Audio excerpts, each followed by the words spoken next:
हाँ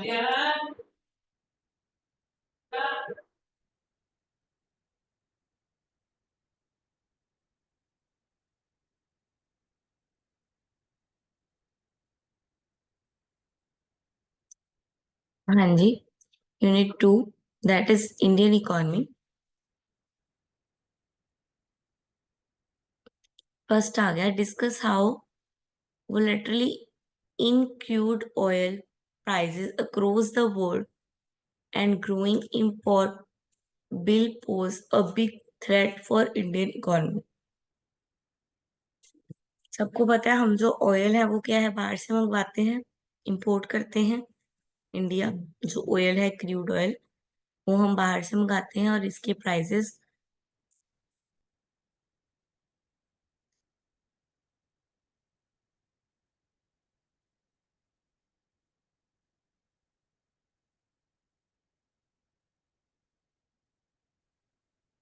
वॉलेटिलिटी क्या होता है? हाँ जी।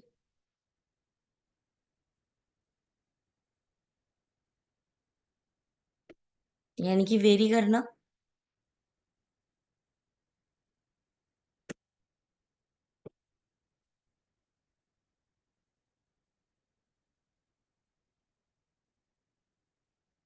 ठीक है, तो वो बोल रहे हैं क्रूड ऑयल के प्राइस में वेरी करने से हमारे इंपोर्ट पे क्या इफेक्ट पड़ेगा।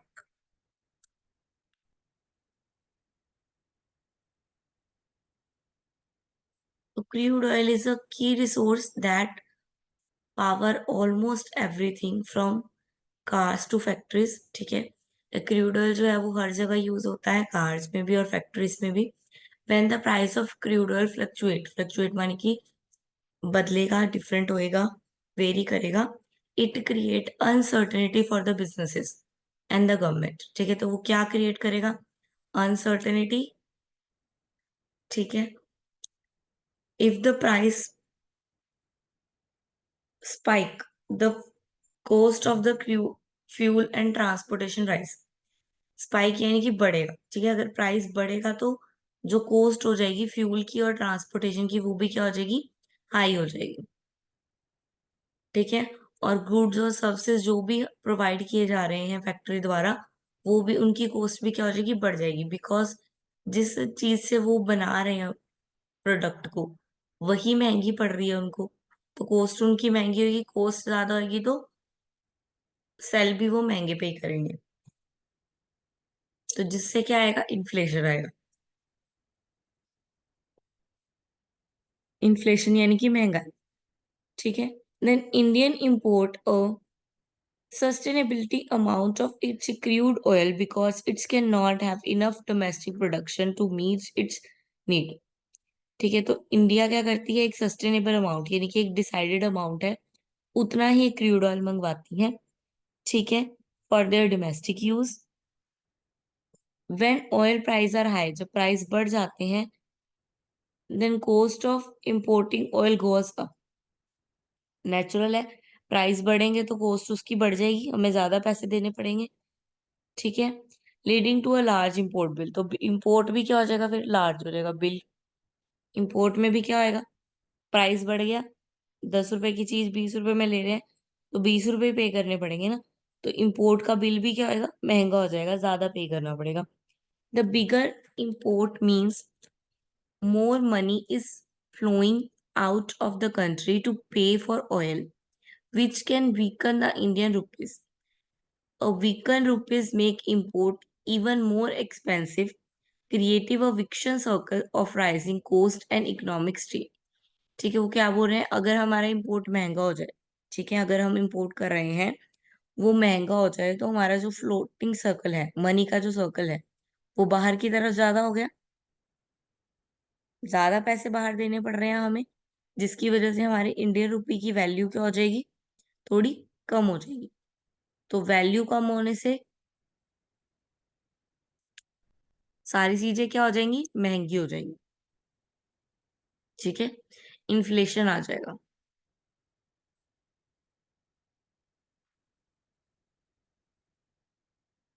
Volatile crude oil price and a growing import bill are significantly trend for the Indian economy.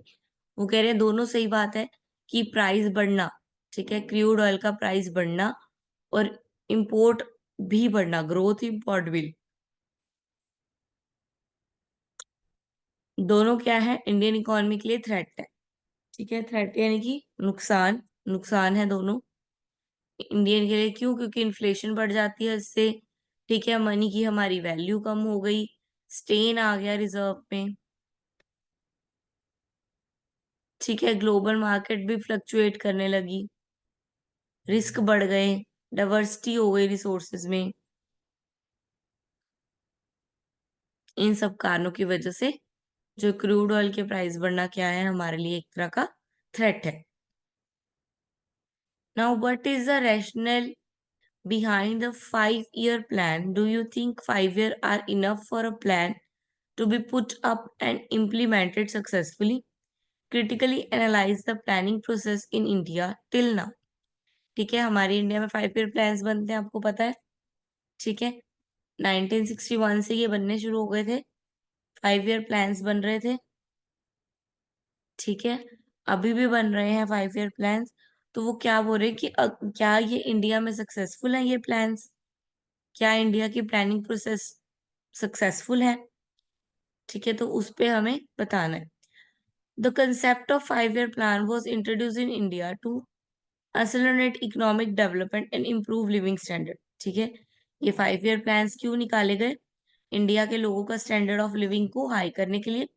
ठीक है, the rational behind this plan is to set specific measurable goal for the economically, allocate resources, create a roadmap for growth। ठीक है, इसका main मकसद क्या था कि गोल provide करना इकोनॉमी को, और जो रिसोर्सेज है उनको इफेक्टिवली एलोकेट करना, जहाँ पे वो लगने चाहिए वहां पे उन्हें लगाना, और ग्रोथ ग्रोथ के लिए एक रोड मैप तैयार करना, यानी कि गोल तक पहुंचने के लिए एक रास्ता तैयार करना।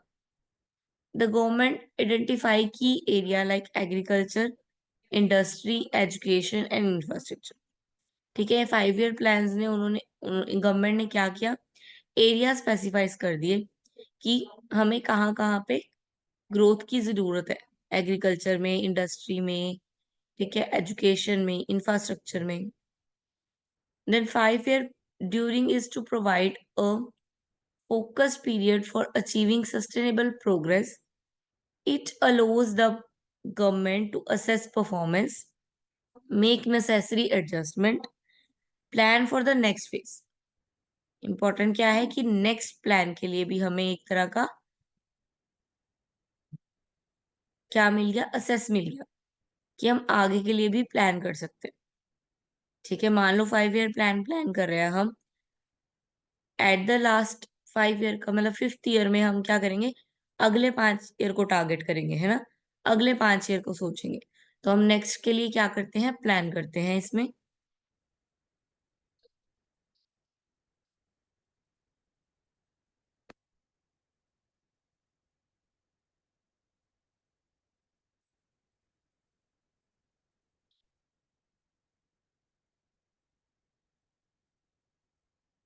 The effectiveness of the 5-year plan can base on several factors, including the complexity of the project। ठीक है, जो 5-year प्लान की सक्सेस है वो डिफरेंट डिफरेंट फैक्टर पे बेस करती है, डिफरेंट डिफरेंट फैक्टर पे डिपेंड करती है, जैसे कि पॉलिटिकल स्टेबिलिटी होना, ठीक है, इकोनॉमिक कंडीशंस का अच्छा होना, एडमिनिस्ट्रेटिव अच्छे से इफेक्ट कर पाना, लोगों का चेंज एक्सेप्ट कर पाना। ठीक है, इन सारी चीजों पे 5-year प्लान जो है वो बेस करता है। अगर हम लोग 5-year प्लान को एक्सेप्ट ही नहीं करेंगे तो क्या वो 5-year प्लान वर्क कर पाएगा? नहीं कर पाएगा। इसीलिए वो 5-year प्लान तभी वर्क करता है जब हम उसको एक्सेप्ट करते हैं, हम चेंज को एक्सेप्ट करते हैं। अब नाउ का क्या केस है इंडिया में? The 5-year planning process in India is now still reviver both successful and shortcoming. ठीक है, कब से चले आ रहे हैं? 1960 से चले आ रहे हैं ये। तो तब से लेके अब तक क्या हुआ है, बहुत से 5-year प्लान्स में हमें सक्सेस भी मिली है, और बहुत से 5-year प्लान्स में हमें शॉर्ट कमिंग भी मिली है, यानी कि नुकसान भी हुए हैं बिकॉज ऑफ द वॉर। ठीक है, वॉर हो गई, कभी क्राइसिस आ गए, तो हमें क्या हुआ है, कुछ केसेस में नुकसान भी हुए हैं और कुछ केसेस में फायदे भी हुए हैं। पॉजिटिव साइड देखी जाए अगर, तो जो 5 ईयर प्लान है उन्होंने इंफ्रास्ट्रक्चर में और इंडस्ट्रियल सेक्टर में बहुत ही ज्यादा ग्रोथ की है।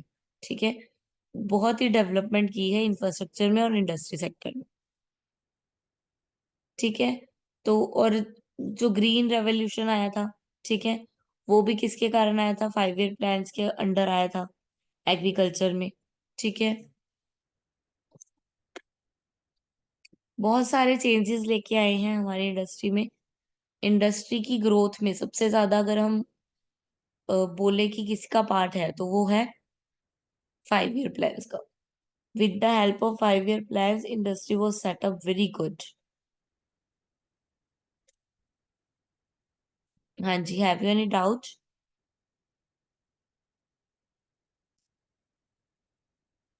किसी को कुछ पूछना हो साथ के साथ आप चैट पे मैसेज कर सकते हो। ठीक है,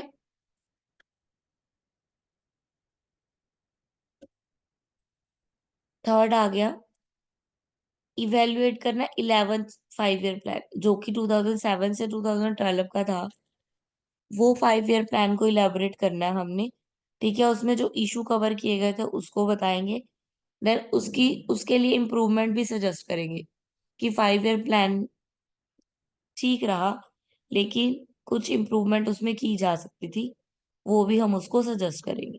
ठीक है, तो 5 ईयर प्लान में 11th 5 ईयर प्लान कौन सा था, 7 से लेके 12 तक का। ठीक है, इसने इकोनॉमी को 9% बूस्ट किया। ठीक है, इकोनॉमी को 1% बूस्ट करना भी बहुत बड़ी बात होती है। ठीक है, लेकिन इसने 9% बूस्ट किया है। देन इसकी स्ट्रेंथ क्या थी, focus on exclusive growth.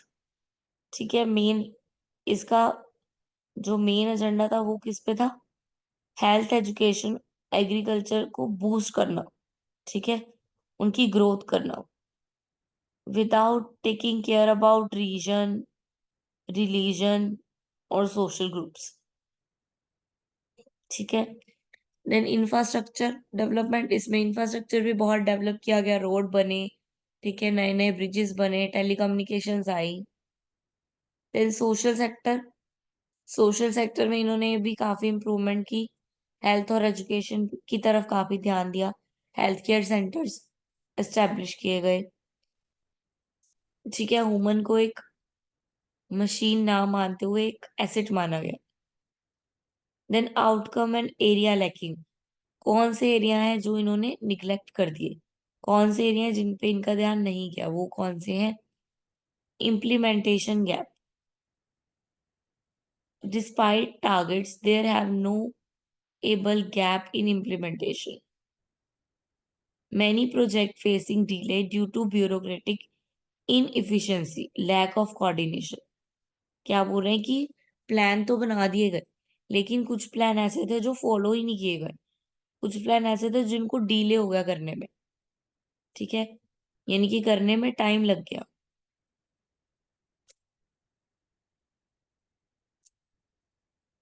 Governmental concern, not sufficiently address governmental sustainability, government environment की ओर ध्यान नहीं दिया गया ज्यादा। ठीक है, ह्यूमन की ओर ध्यान दिया गया ज्यादा, ह्यूमन को रिसोर्स माना गया, जिसकी वजह से इन्वायरमेंट के जो रिसोर्सेज हैं वो डिप्लेशन हो गए, डिप्लेशन यानी कि मिस यूज हो गया उनका। Then agriculture changes challenges, agriculture में चैलेंजेस फेस करने पड़े। ठीक है, फार्मर की जो नीड्स हैं, यानी कि अच्छे बीज प्रोवाइड करना। ठीक है, रूरल की डेवलपमेंट करना, ये बहुत सारे चैलेंजेस उसको फेस करने पड़े। एग्रीकल जो फार्मर था वो इलिटरेट था, तो इलिटरेट फार्मर से हम अच्छे बीज चुन के खेती करने की जो है वो नहीं सोच सकते कि वो ऐसा कर सकता है। ठीक है, तो इसलिए एग्रीकल्चर चैलेंजेस भी बहुत सारे फेस करने पड़े। तो अब इम्प्रूवमेंट जो हम सजेस्ट कर रहे हैं उनको, कि उनको ये करना चाहिए था। फर्स्ट क्या है सजेशन हमारी, कि मॉनिटर एंड अकाउंटेबिलिटी। जैसे जैसे आप स्टेप ले रहे थे, 5 ईयर प्लान था, आफ्टर एवरी 1 ईयर और आफ्टर एवरी 6 मंथ आपको उस प्लान को क्या करना चाहिए था, मॉनिटर करना चाहिए था कि इज इट वर्किंग और not. Then sustainability development focus, sustainability development पे तो फोकस हर बार करना होगा। सस्टेनेबिलिटी डेवलपमेंट यानी कि इन्वायरमेंट के जो रिसोर्सेज है, इन्वायरमेंट को कैसे बचाया जा सके, ठीक है, इन्वायरमेंट का गलत फायदा ना उठाया जा सके, इस पे तो हमें हमेशा ध्यान रखना ही होगा, हर हर ईयर, हर केस में, हर 5 ईयर प्लान में। सपोर्ट फॉर एग्रीकल्चर, हमें एग्रीकल्चर को सपोर्ट करना होगा, ठीक है, रूरल को गाइड करना होगा, फार्मर को गाइड करना होगा उनके वर्क के लिए।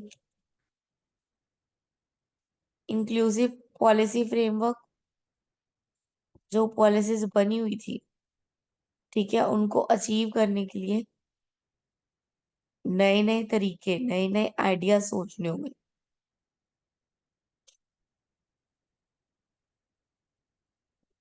क्लियर है? Now move to the third, that is national income. First आ गया national income, also include the income earn by non resident Indian. हाँ जी, सबसे पहले तो ये बताओ कि who is the non resident of India, who is the Indian non resident, किसको हम इंडिया का नॉन रेजिडेंट बोलेंगे? हाँ जी, एनीवन नोज?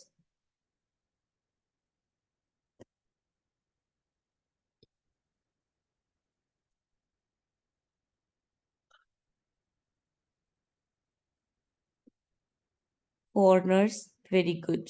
ठीक है, फॉरेनर्स को हम नॉन रेजिडेंट बोलेंगे। ठीक है, जो फॉरेन में है, जो नॉन रेजिडेंट का मतलब, रेजिडेंट क्या होता है? जो रहता है यहाँ पे, है ना? तो जो यहाँ पे नहीं रह रहा, उसकी इनकम को हम अपनी इंडियन इनकम में इंक्लूड कैसे करते हैं या क्यों करते हैं, वो बताया जाए। ठीक है, तो national income is measure of the total income earn by the country resident. ठीक है, नेशनल इनकम कौन सी इनकम है? जो कंट्री के रेजिडेंट्स यानी कि कंट्री के रहने वाले लोगों ने अर्न की है पूरे साल में, उसको हम बोलेंगे नेशनल इनकम। इस इनकम में उनकी सैलरी, वेजेस, प्रॉफिट, सब कुछ इंक्लूड होगा। National income is important to consider how the earners are and where they reside. ठीक है, इसमें क्या इंपॉर्टेंट है कि वो कौन है जो अर्न कर रहा है और वो कहाँ रहता है। ये दो पॉइंट इंपॉर्टेंट है for the national income of the resident. ठीक है, अगर तो वो कंट्री में रहता है तो उसकी फुल इनकम जो है वो रेजिडेंशियल इनकम है, और पूरी की पूरी इनकम क्या होगी, नेशनल इनकम में इंक्लूड होगी। Income earn by the citizen और the enter that are not resident within the country but still are part of the national economy. ठीक है, वो पर्सन जो इंडिया में रह नहीं रहे हैं, इंडिया में रहते नहीं है, but they are the still part of the Indian economy. Many Indians work abroad and our business outside India. ठीक है, बहुत सारे इंडियंस हैं जिनका या तो बिजनेस बाहर है या वो खुद काम के लिए बाहर रहते हैं। ठीक है, तो जो वो फॉरेन में इनकम अर्न करते हैं, वो भी किसका पार्ट होगी, वो नेशनल इंडियन इनकम का पार्ट होगी, बिकॉज वो क्या है, इंडिया के रेजिडेंट है अभी भी, चाहे वो फॉरेन चले गए हैं, लेकिन उनके पास जो नेशनैलिटी है वो कौन सी है, वो इंडियन है। ठीक है, they call to be Indian, चाहे वो फिजिकल प्रेजेंट नहीं है, लेकिन उनकी नेशनैलिटी इंडियन है, तो उनका जो फर्ज बनता है इंडिया की प्रति, कि उनकी इनकम जो है वो क्या होगी, वो नेशनल इनकम में ही काउंट की जाएगी। ठीक है, और एक और केस है कि जो इंडिया के एम्प्लॉयज हैं, ठीक है, अगर किसी पर्सन का बिजनेस बाहर है और वो अपने एम्प्लॉयज को अपने बिजनेस को अपना बिजनेस करने के लिए बाहर भेज रहा है, ठीक है, इंडियन के पर्सन का बिजनेस है, इंडिया का पर्सन जा रहा है उस बिजनेस को संभालने के लिए, तो वो इनकम भी क्या कैलकुलेट होगी, वो इंडियन इनकम कैलकुलेट होगी। उसको जितने भी पैसे दिए जाएंगे, जितनी भी सैलरी दी जाएगी, वो कैसे काउंट होगी, वो as a Indian income count होगी बिकॉज ऑफ द नेशनैलिटी। ठीक है, समरी रीड करो फटाफट, क्या लिखा है समरी में।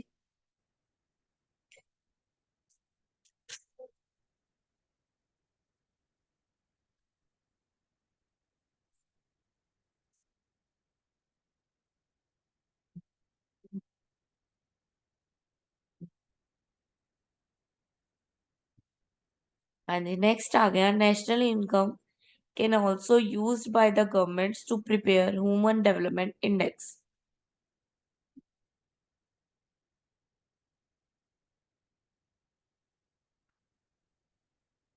नेशनल इनकम जो है वो गवर्नमेंट के द्वारा भी यूज की जा रही है। ठीक है, क्यों यूज, गवर्नमेंट किस में यूज कर रही है उसको, human development index. Human development index यानी कि जो इंडिया के, जो कंट्री के लोग हैं, उनकी डेवलपमेंट के लिए। ठीक है, उनके लिए हेल्थ केयर सेंटर्स बना के, उनके लिए हॉस्पिटल्स बना के, उनके लिए गवर्नमेंट स्कूल्स बनाकर उनके चाइल्ड के लिए। ठीक है, ऐसे। तो गवर्नमेंट ने जो नेशनल इनकम यूज कर रही है to prepare human resource, human development index.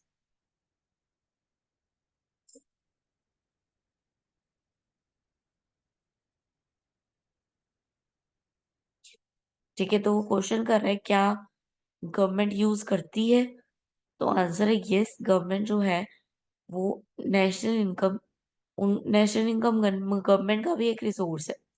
ठीक है, जो भी इंडियन अर्न करेगा उसमें से जो टैक्स होएगा वही उसको मिलेगा ना गवर्नमेंट को। तो अगर इंडिया अर्न ही नहीं करेगा तो नेशनल इनकम जनरेट ही नहीं होगी, नेशनल इनकम जनरेट नहीं होगी तो गवर्नमेंट को कुछ मिलेगा नहीं। तो in short national income is also the part of governments plan.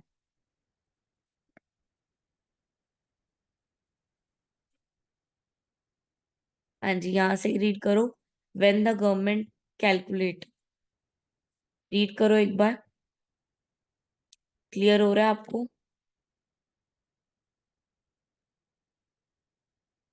हाँ जी, रीड करो, क्लियर है ये पॉइंट।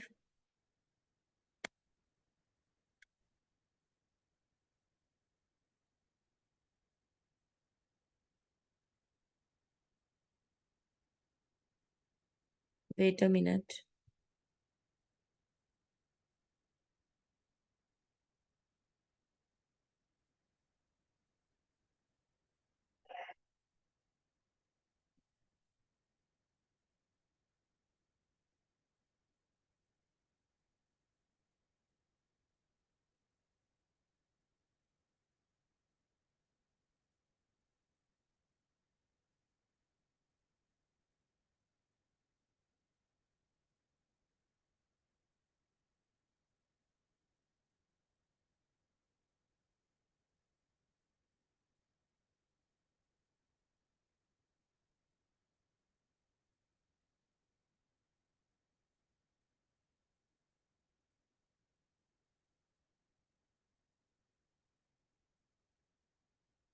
हाँ जी, is my screen visible.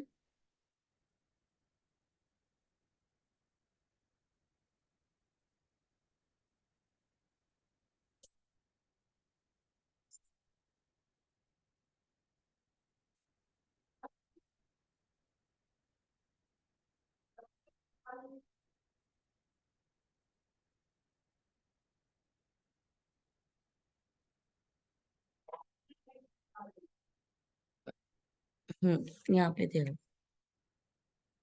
User national income data, government can estimate how much income is available per person. ठीक है, national income से government को पता चलता है कि पर पर्सन की कितनी इनकम है।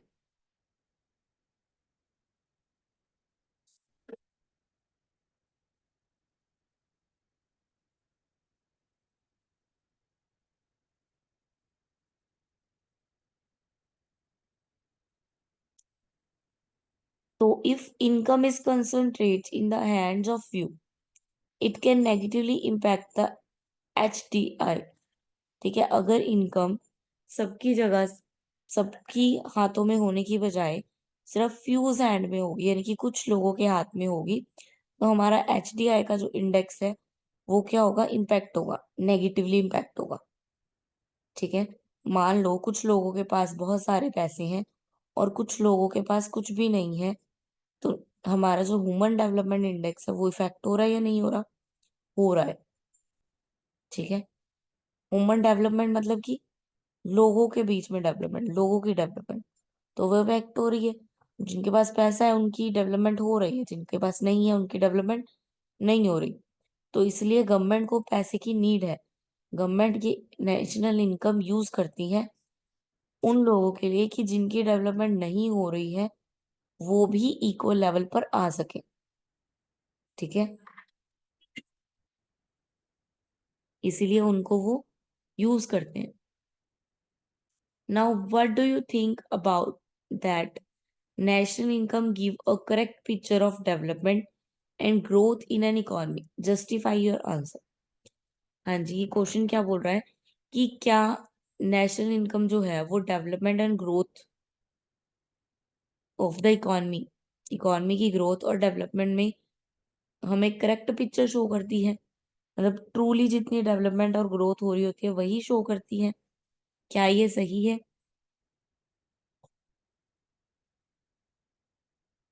तो national income is a crucial measure used to understand the economy performance of the country. It represents the total value of all goods and services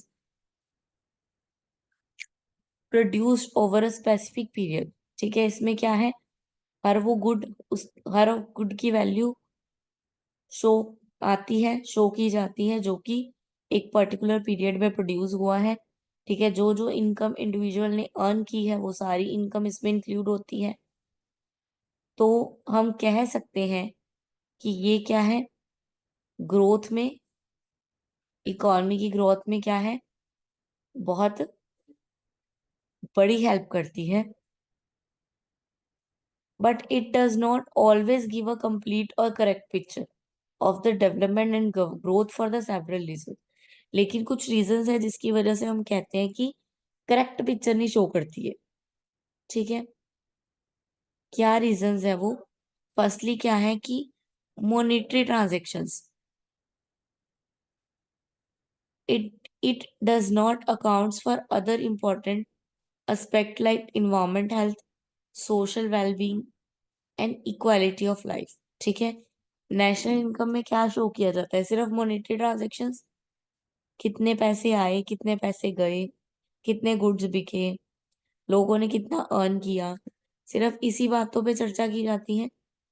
तो जो नेशनल के और एस्पेक्ट्स है, other aspects like social wellbeing, human कितना social wellbeing है, ठीक है, हमने इन्वायरमेंट की कितनी रक्षा की, ठीक है, हमारी क्वालिटी ऑफ लाइफ कितनी बढ़ी, इन सब के बारे में बात नहीं की जाती, जिसकी वजह से हम कह सकते हैं कि ये ट्रू पिक्चर जो है वो शो नहीं करता है। सेकंड क्या है, it considered income along the population.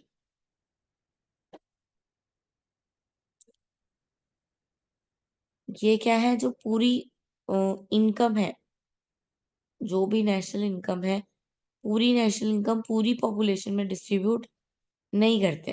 किसी के पास ज्यादा है और किसी के पास कम है, किसी के पास नहीं है। ठीक है, तो जो पॉवर्टी शो करते हैं, इसकी वजह से भी हम कह सकते हैं कि ट्रू पिक्चर शो नहीं होती। क्यों? क्योंकि जिनके पास ज्यादा है वो हाईलाइट हो रहे हैं, वो लोग हाईलाइट हो रहे हैं, और जिनके पास नहीं है वो लोग हाईलाइट ही नहीं हो रहे, उनके बारे में कोई सोच ही नहीं रहा। तो जिसकी वजह से इकोनॉमी की ट्रू पिक्चर जो है वो शो नहीं हो रही है।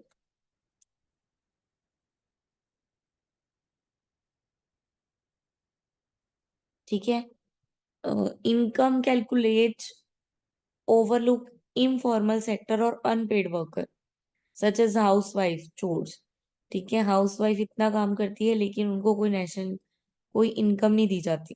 ठीक है, हाउस वाइफ इतना कंट्रीब्यूट करती है, उनका कंट्रीब्यूशन जो है नेशनल इनकम में फिगर के रूप में नहीं दिखाया जाता। तो हम नहीं कह सकते कि ये ट्रू पिक्चर प्रेजेंट करती है, क्योंकि as a woman, as a individual, उनकी पर्सनैलिटी क्या हो रही है, निग्लेक्ट हो रही है, नहीं देखी जा रही है। Then national income does not capture other dimension of human development such as health, education, life expectancy, ठीक है, well being of the population, poor and high, ठीक है। नेशनल इनकम ये भी कैप्चर नहीं करती है, नेशनल इनकम सिर्फ और सिर्फ मॉनेटरी ट्रांजैक्शन ही कैप्चर करती है। तो हम डेफिनेटली कह सकते हैं कि ट्रू पिक्चर जो है ग्रोथ और डेवलपमेंट की, वो नेशनल इनकम शो नहीं कर पाती है, एक्यूरेट पिक्चर हमें नहीं दिखा पाती है। हाँ जी, क्लियर है? Any doubt?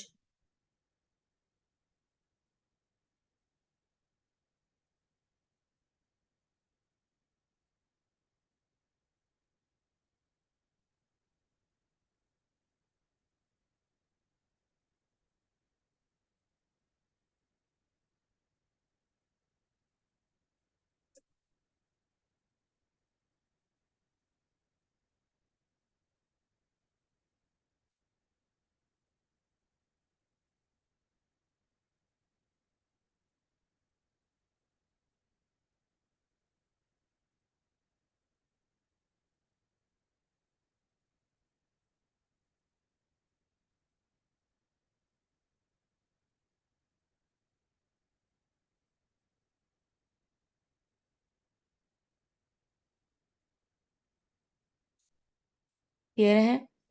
ये मीटिंग खत्म होने के बाद अगेन दोबारा ज्वाइन कर लेना, हम नेक्स्ट चैप्टर्स भी कंप्लीट करेंगे, बिकॉज 20 को आपका एग्जाम है, तो हमें इसको कवर करना होगा। ठीक है, ये मीटिंग एंड हो रही है, खत्म हो रही है, तो इसको रिमूव करके दोबारा से अगेन ज्वाइन कर लो। क्लियर है? मैं एंड कर रही हूँ मीटिंग को, दोबारा ज्वाइन करो, मैं आपको लिंक भेजती हूँ।